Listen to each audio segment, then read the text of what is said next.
I gotta get started with the latest on Sean Diddy Combs, the music mogul currently sitting in a federal jail in Brooklyn, New York, indicted on sex and racketeering charges. Sean Diddy Combs placed on suicide watch at New York jail. Sources call it routine, so it's not like a big deal LA time. Just a regular thing. We put guys on suicide watch. Diddy's arrest has been the talk of the town, but let's be real. We all know Diddy's not going down alone. With the A-list crowd he's been running with, plenty of our favorite celebs are sweating right now. And guess who's at the top of that list? None other than Steve Harvey himself. Yep, the same Steve Harvey who's been front and center at Diddy's infamous parties, praising him for that so-called black excellence. But hold on, turns out, behind all that success, Diddy was allegedly running a mob. And guess who was allegedly a willing participant? You guessed it, Harvey. Now, just as the Fed started circling around Diddy, Steve is nowhere to be found. Why? Because he left the country. Coincidence? I don't think so. But with the Feds now shifting their focus on Harvey, it's looking a lot more suspicious. You have to wonder, what does Steve know? And more importantly, what is he running from? Buckle up, because this saga is far from over. 1. Steve Harvey on the run. So Steve Harvey, the mainstream relationship guru, seems to be cutting ties with his brother Diddy now that things have gotten a little too hot to handle. Reports are claiming that on the very day Diddy got arrested, Steve packed his bags and left the country. Now let me ask you this, why would you bounce out of the States if you got nothing to hide? Instead of dodging the spotlight, he only made people even more suspicious. Could Steve be mixed up in Diddy's drama, or is there something else going on behind the scenes? And for those thinking this sounds like a stretch, here's the tea. Steve went ahead and deleted all his tweets where he was singing Diddy's praises for his philanthropic work. Yeah, not exactly a great look. It's almost like Steve's trying to wipe the slate clean before anyone starts connecting the dots. Make you wonder, what does Steve know? So here's the most important tweet he deleted. It was this one. My brother, Diddy, is doing a world of good for these kids. Interestingly enough, one of the deleted tweets was actually about Sean Combs donating a cool $100 million to Hurricane Katrina relief. You'd think that's the kind of tweet you'd want to keep, right? But no, Steve hit that delete button real quick. Now, why erase a post that shows Diddy in such a positive light? Makes you wonder if Steve is trying to cover his tracks before anyone starts digging deeper. On top of that, Usher is in full damage control mode after 6,000 of his tweets mysteriously vanished over the weekend, right after Sean Diddy Combs got arrested on those serious charges. Naturally, the internet had a field day with fans speculating Usher was scrubbing his digital footprint to avoid getting dragged into the mess. But Usher, ever the smooth talker, hopped back on his X account, saying, "Account got hacked and damn y'all ran with it. See you tonight at Into a Dome." Still, despite his breezy response, Usher hasn't directly commented on the growing controversy surrounding Combs. And it's not helping that a recent civil lawsuit from former Danity Kane member Don Richard alleged that Usher witnessed Diddy's DV against his ex, Cassie Ventura. Interestingly, Usher has yet to respond to any of these claims. People on social media have been digging up old interviews that cast a whole lot of side-eye on the long-running ties with Diddy. Remember, Combs didn't just executive produce Usher's debut album. They go way back. When Usher was a teenager in the 90s, he even lived with Diddy for a year. In a 2016 interview with Howard Stern, Usher hinted that he saw some pretty wild things on Diddy's mansion. I got a chance to see some things. I don't know if I could indulge and even understand what I was looking at. That's a little more than suspicious. And it doesn't end there. In a 2004 Rolling Stone interview, Usher admitted that Diddy's place was like a non-stop party. There were always girls around. You'd open a door and see somebody doing it or several people in a room having an O. You never know what was going to happen. Honestly though, Usher and Steve are not going to wash their hands clean of this one. Listen, is it really plausible that Steve and Usher are trying to cut ties with Diddy in their own way, but their roots are still attached to him? Anyway, while Steve Harvey and Usher are busy trying to wipe the slates clean, it's Cat Williams who's not holding back, spilling some serious tea about their involvement in Diddy's mess. Taking to his Instagram story, Cat reposted a video about Diddy's recent arrest on S-crime charges with the caption, "Diddy about to snitch on everybody." Now, if you recall, Cat has already made it known that he once turned down a party invite from Diddy despite it coming with a hefty price tag. And now it all makes sense. While Steve and Usher might have said yes to the wildness, Cat wasn't about to get entangled in that drama. Looks like he dodged a bullet, while others are scrambling to clear their names. I'm quite likely to tell the whole truth and nothing but the truth, so help me God. During an appearance on Shannon Sharp's Club Shay Shay podcast in January, he said, "I've had to turn down $50 million 4 times, just to protect my integrity in that virgin hole I was telling you about, right? Cause P. Diddy be wanting to party. And you got to tell him no. You got to tell him no. I did. See, I got the receipts and everything, I'm telling you. That's why I can say them so freely." At that time, the comedian also predicted that the year would be rife with scandals involving numerous high-profile individuals. All of these big D deviants is all catching hell in 2024. It's up for all of them. It doesn't matter if it's Diddy or whoever you is. Let's not forget that just a while back, rumors were flying about possible romance between Diddy Combs and Lori Harvey. Fans couldn't stop speculating after the two were spotted together several times, and their public outings were anything but subtle. From dinners in Malibu to cozy late-night strolls and matching outfits through New York City's Soho neighborhood, Diddy and Lori had everyone talking. Back then, Diddy was making waves at the Revolt Summit, while Lori was busy hanging out with Elisa Johnson and Nobu. But somehow they always found their way back to each other, sparking rumors that there was more going on than just a friendship. And then there was the diamond ring Lori was seen sporting, which had everyone convinced she was about to tie the knot.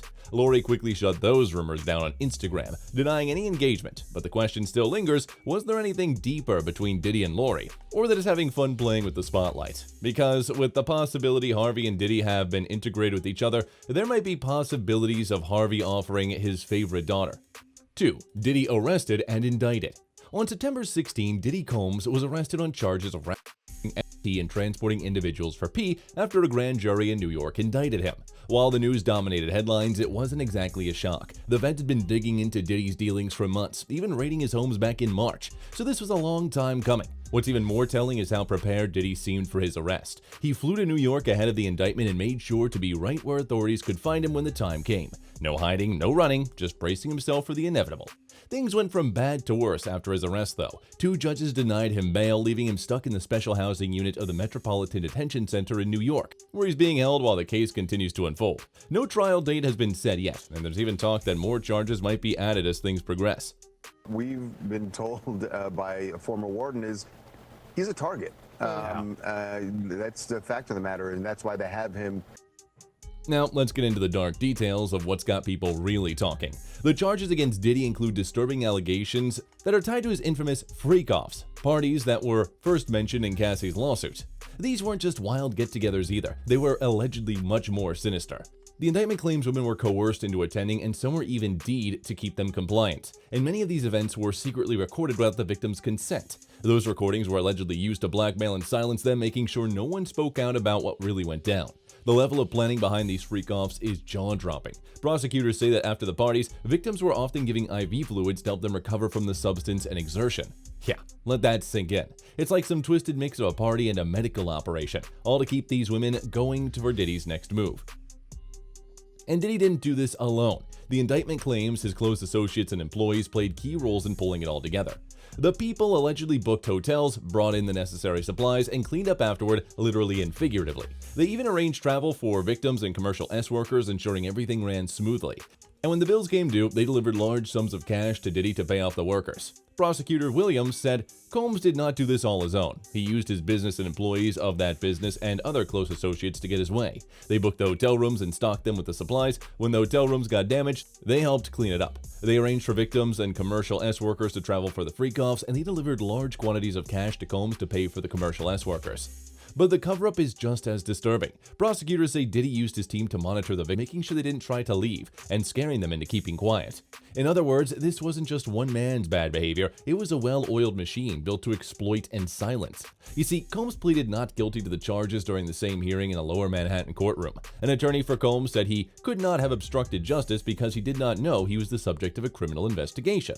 However, Johnson, the prosecutor, told the judge the defendant's power gives him a unique ability to influence and intimidate witnesses, and witnesses we have interviewed have universally expressed their fear of the defendant. His influence makes it extremely difficult to convince people that they will be safe from his actions.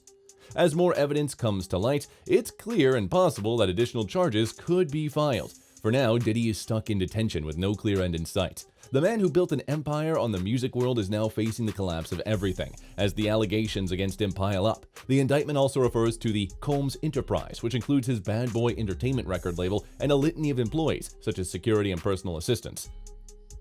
Members and associates of the Combs Enterprise engaged in and attempted to engage in, among other activities, ST, forced labor, interstate transportation for purposes of P, coercion, and enticement to engage in P, narcotics offenses, kidnapping, arson, bribery, and obstruction of justice. 3. New lawsuit.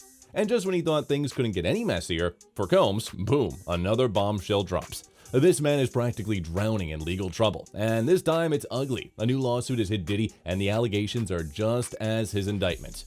So here's the scoop. Diddy was taken into custody last week after a federal indictment on, you guessed it, S crimes. Now a woman named Thalia Graves has come forward with even more shocking claims. According to the lawsuit, she was just 25 when Diddy and his associates allegedly lured her to the Bad Boy Records studio in New York. But wait for it, it gets worse. She says they spiked her drink, causing her to black out, only to wake up bound and restrained.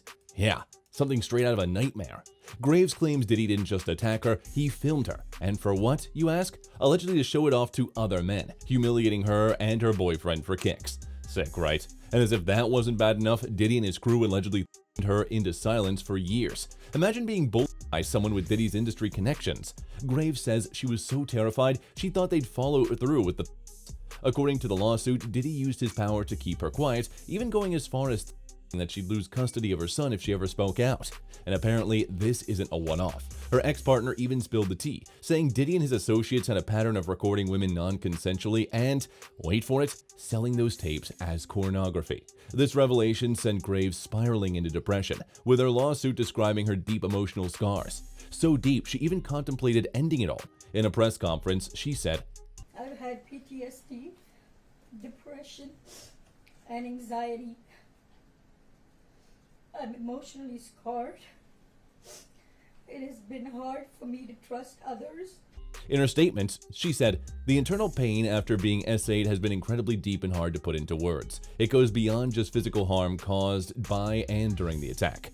Now, Diddy didn't just find himself in the middle of some messy lawsuits, he got caught red-handed trying to manipulate the very people accusing him. You see, prosecutors dropped a bomb in court claiming that since his ex Cassie hit him with that massive lawsuit in November, Diddy's been working overtime trying to keep folks quiet. Not only did he reach out to her, but he was also blowing up the phones of witnesses, grand jury subpoena recipients, and others who have accused him of misconduct. Oh, and remember Dawn Richard from Danity Kane? She came through on September 10th with a whole new lawsuit claiming Diddy groped her, held her captive, and, wait for it, his buddy Harper was in on it too.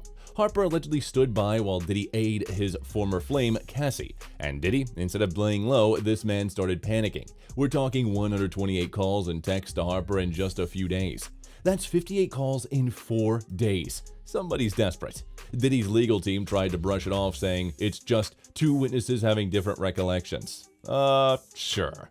And it gets even juicier. After Cassie sued him, accusing him of all kinds of dark stuff, AR, and those infamous freak-offs he allegedly recorded, Diddy didn't keep his cool. Nope, he reportedly reached out to someone else on his payroll, trying to convince them that everything was totally consensual. Classy, right? And of course, Diddy and Cassie quietly settled the lawsuit, but the terms completely hush-hush. But hold up, the prosecutors weren't playing around. Just 3 days after Cassie's lawsuit, Diddy made 2 calls to someone he's financially supporting. Coincidence? I don't think so. The receipts don't lie. Prosecutors claimed Diddy tried to get this person to stay on his side, saying if they kept supporting him, they wouldn't have to worry about anything else. Translation, keep quiet and the money keeps flowing. Classic Diddy move. Now, as all of this is unfolding while Diddy's denying everything like usual. But with all of this mess, it's clear that things aren't looking too good for him. Despite all of that, Diddy's lawyers are still trying to actually prove Diddy's innocence. Agnifilo had strongly defended Diddy in a statement after the federal indictment, stating that they were disappointed with the decision and that it was an unjust prosecution of the music mogul. Diddy is an imperfect person, but not criminal. To his credit, he has been nothing but cooperative with this investigation, and he voluntarily relocated to New York last week in anticipation of these charges. Please reserve your judgment until you have all the facts. In addition to that, 50 Cent is really having the last laugh now, right at Diddy's expense. In a move that screams poetic justice, 50 is turning his longtime rival's darkest secrets into a Netflix gold. His upcoming docu-series is set to blow the lid off Diddy's SA allegations, but that's not all. Oh no, it's now covering the federal S-crime charges too. Talk about hitting where it hurts. Imagine Diddy, once the king of Bad Boy Records, now being the star of his own nightmare, produced by none other than his worst enemy. 50 Cent is sitting back, watching his pockets grow fatter as Diddy's reputation takes a nosedive. And who's behind the camera? Alexandria Stapleton, with 50's G-Unit Film and Television cashing in on the drama. It's the ultimate revenge story. While Diddy's world crumbles, 50 is making a killing, quite literally turning Diddy's dirty laundry into dollars. You can't script a better plot twist than this. 50 Cent and Stapleton said in a joint statement, This is a story with significant human impact. It's a complex narrative spanning decades, not just the headlines or clips seen so far. We remain steadfast in our commitment to give a voice to the voiceless and to present authentic and nuanced perspectives. While the allegations are disturbing, we urge all to remember that Sean Combs' story is not the full story of hip-hop and its culture. We aim to ensure that individual actions don't overshadow the culture's broader contributions. So, all in all, things aren't going to end well for Steve or anybody who's involved in this mess. That's it for today. See you at the next one. Goodbye.